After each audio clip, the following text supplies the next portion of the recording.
Oke, halo, balik lagi. Sekarang kita masuk yang part 2, basicnya atau brain, lanjutan yang video sebelumnya. Sekarang kita bakal bahas dari brainstem. Oke, jadi brainstem atau batang otak di tubuh kita itu ada 3 struktur ya. Pertama midbrain, kedua pons, yang ketiga medulla oblongata. Gross mid-sagittal view-nya ada di kanan, itu mid-sagittal view. Yang paling gendut itu pons. Fungsinya apa? Fungsinya itu tergantung dari masing-masing strukturnya. Jadi di pons ini tempat keluarnya, tempat nukleusnya dari nervus cranial. Jadi biasanya fungsinya itu tergantung dengan nervus cranial, tepatnya keluar nukleusnya. Nah, misalnya kayak midbrain. Midbrain itu kan tempat keluarnya nervus cranial 3 dan 4 ya. Terus dia juga ada red nucleus, substantia nigra. Nah, jadi fungsinya itu yang pertama untuk mengatur refleks pupil, mengatur gerak bola mata, sama karena dia ada substansia nigra di sini juga mempengaruhi dari motoriknya. Jadi kalau misalnya ada masalah di sini, bisa jadi orang-orang yang terkena Parkinson itu ada masalah di substansia nigranya, atau ada masalah di dopamin. Kalau misalnya yang pons, kalau pons itu kan tempat keluarnya dari nervus 5 yang paling besar, 6, 7, 8. Oke, jadi dan dia di sini juga tegmentum itu tegmentum dari pons itu salah satu struktur yang menunjang corticospinal tract. Jadi misalnya semua impuls dari atas ke bawah itu kan ada dari sini. Gitu. Jadi kalau misalnya ada masalah di sini, masalahnya ya tergantung sama kesadaran sebenarnya. Jadi sebenarnya ini kelemahan dari 4 ekstremitas termasuk juga wajah. Cuman akhirnya kadang bisa disalah interpretasi jadi gangguan kesadaran. Kelemahan dari 4 ekstremitas dan wajah ini kita sebutnya dengan lock-in syndrome ya. Terus medulla oblongata tempat keluarnya dari nervus cranial 9, 10, 11, dan 12 bagian. Jadi fungsinya ya itu kayak otot lidah dan otot rangka sama fungsi otonom ya. Oke, nah karena dia ada nervus 11 nih tempat otot-otot sama nervus vagus, nervus 11, 10. Oke, jadi banyak kalau misalnya lesi yang besar di sini bisa menyebabkan gangguan respiratori. Respiratori. Nah, ini kalau misalnya gambaran grossnya dari sisi anterior ya, yang bagian kanan ini gambaran animasinya beserta legendnya atau penjelasannya. Jadi gambaran grossnya yang paling gendut, yang gendut ini adalah pons, kemudian bawahnya medulla oblongata, yang dua ini, yang dua kayak menyangga pilar ini adalah mesencephalon atau mesencephalon ya, atau midbrain. Kemudian dua cabang ini apa nih kayak antena ini nervus opticus, yang ini mamillary body. Ya, ini udah jelasannya di sini ya. Kayak gini, jadi yang penting-penting aja, ini optik chiasma, cabang yang menyilang. Kemudian di bawahnya ada mamillary body yang dua ini, kemudian di sini ini namanya mesencephalon, dan ini struktur ini khususnya ini yang seperti dua menyangga ini cerebral peduncle. Cerebral peduncle itu yang menyambungkan brainstem dengan thalamus. Oke, kemudian di sini pons ini ada nervus cranial 5 ya. Kemudian di sini medulla oblongata. Medulla oblongata itu ada kayak struktur-strukturnya lagi. Ini ada dua di depan, ini disebut piramid. Oke. Kemudian di kanan kirinya ini ada kayak menonjolan juga. Nih menonjolan kanan kiri disebutnya olive. Nah, di bawahnya piramid ini ada kayak yang menyilang-menyilang. Ini namanya decussatio pyramidalis. Di sini tepatnya nanti impuls saraf itu menyilang. Salah satu tempat untuk penyilangan. Yang kedua tempatnya kan nanti di medulla spinalis di exact location gitu kan.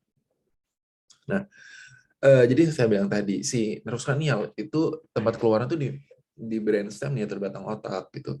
Nah, ini yang ini kita kebetulan di gambar ini kita bisa lihat juga. Yang pertama itu yang keluar dari batang otak tuh nervus 3 nih ya. Nervus 3. Nervus 2 ini sebenarnya di atasnya mesencephalon atau di atasnya midbrain. Ya, nervus 2 dia menyilang di atasnya mesencephalon, di atasnya mesencephalon, di atas midbrain. Menyilang dia di sini. Kemudian nervus 3 itu di antara dua peduncle yang disebutnya dengan intrapedunculaar ya intrapeduncular. Oke, jadi keluarnya itu tepat di intrapeduncular midbrain. Ini dua dia, 3. Kemudian di 4. Nervus 4 ini sebenarnya di bagian anterior dia. Di bagian posterior dari brainstem. Jadi Ini sebenarnya yang kita panjangin coba keluar dari belakang terus ke depan gitu. Jadi dua sih. Ini nervus 4 ya, nervus 4. Kemudian nervus 5 yang paling besar itu di mesenteric, dia jelas di pons.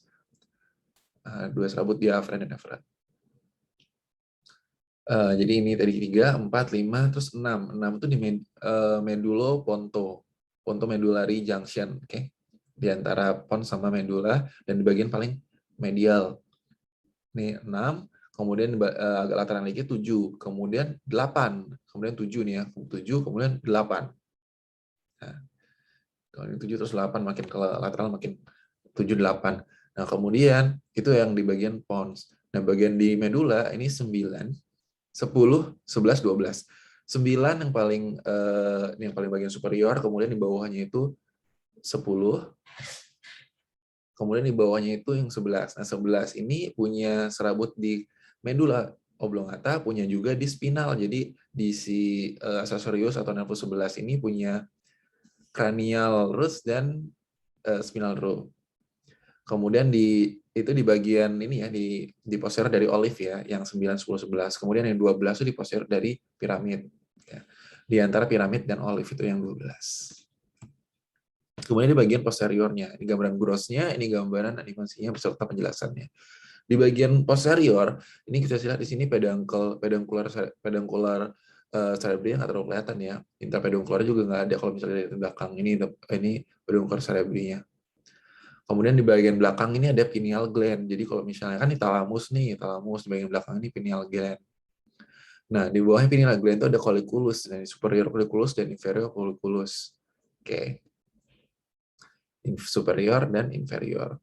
Nah, di bawahnya si inferior ini baru ada trochlear nerve. Nah, nervus cranial 4 tuh keluaran dari bawah ini, dari bawahnya inferior colliculus dia terus ke depan gini saat gitu.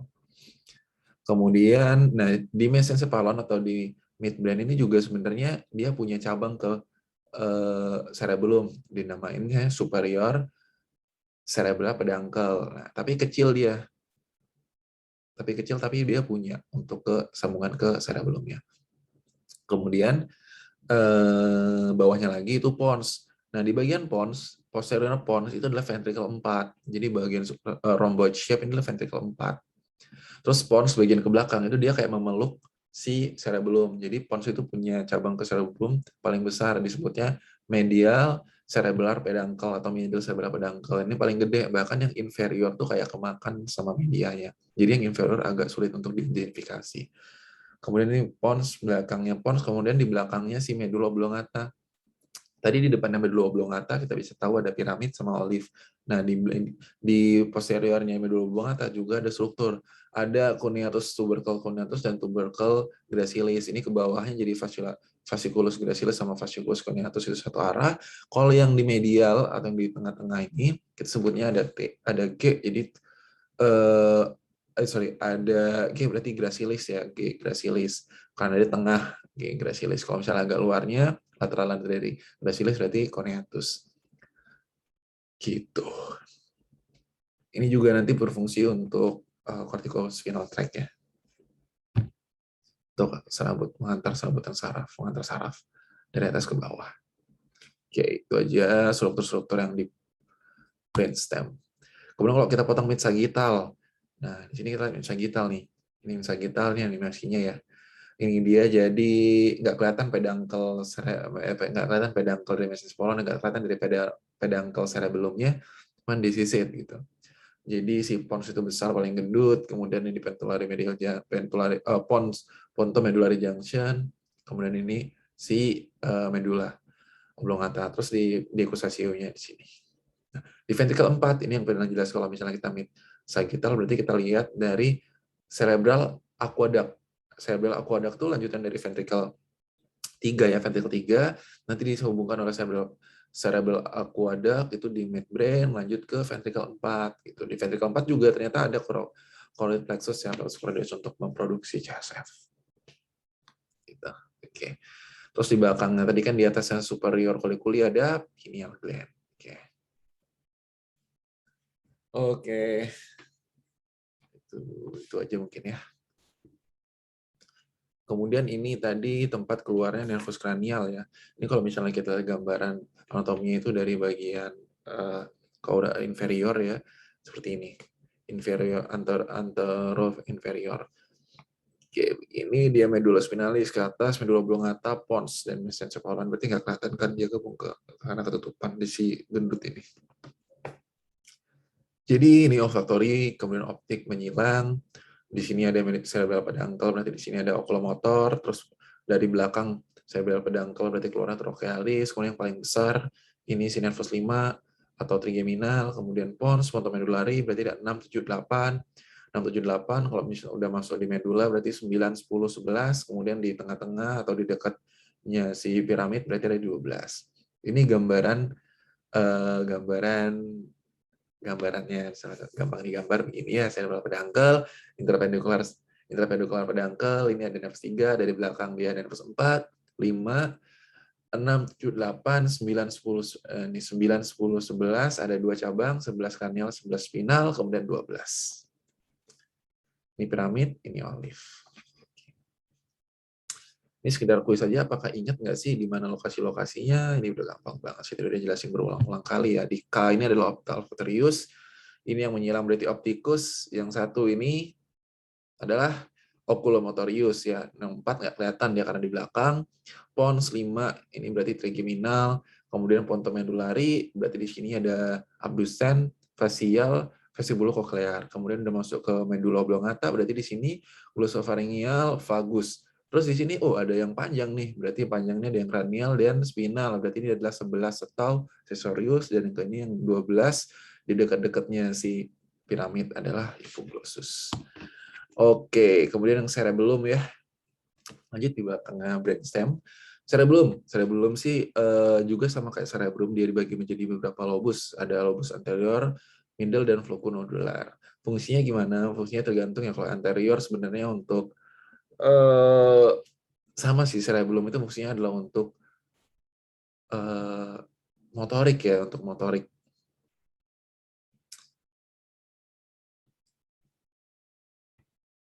Ini ininya ya, gambaran animatednya. Jadi ada 2 hemisfer juga sama. Kemudian kalau misalnya kita lihat dari superior dibagi 2 lobus, anterolobus dan middle lobus. Nah, tengah-tengahnya vermis. Oke sih. Gini aja. Kemudian di bagian posteriornya, nah di middle lobus ini ternyata ada satu tonsil. Jadi kalau tonsil juga bisa herniasi ya. Nah, si tonsil herniasi itu juga bahaya. Kemudian inferior vermis. Nah, si flocunodular lobus ini kelihatan kalau cuma dari inferior surface, ini diantaranya anterior dan middle lobes, yang warnanya biru ya, flocunodular lobus. Kemudian anterior sama middle. Nah, di mana sih letak cerebral peduncle-nya? Itu di bagian anteriornya ya, cerebral peduncle-nya. Ini yang nambung. Dan mostly ini superior, medial, inferior juga nggak bisa. Superior yang kecil di sini yang di medial, terus medial inferior itu kan kayak nyambung gitu, dan ini kayak nyambungnya di bagian pons. Ini yang paling besar emang nyambungnya di pons. Perdarahannya, vaskularisasinya mungkin nanti kita bahas di vaskularisasi, khusus vaskularisasi, tapi so far kalau misalnya di cerebellum itu posterior inferior cerebral artery atau PICA, anterior inferior cerebral artery atau AICA, dan superior cerebral artery atau SCA. Ini semua adalah cabang dari pertama basilaris, kemudian vertebralis, kemudian dari basilaris. Oke sih, nanti kita bahas lengkapnya vaskulasi di presentasi berikutnya. Udah, mungkin itu aja untuk brainstem dan cerebellum. Thank you.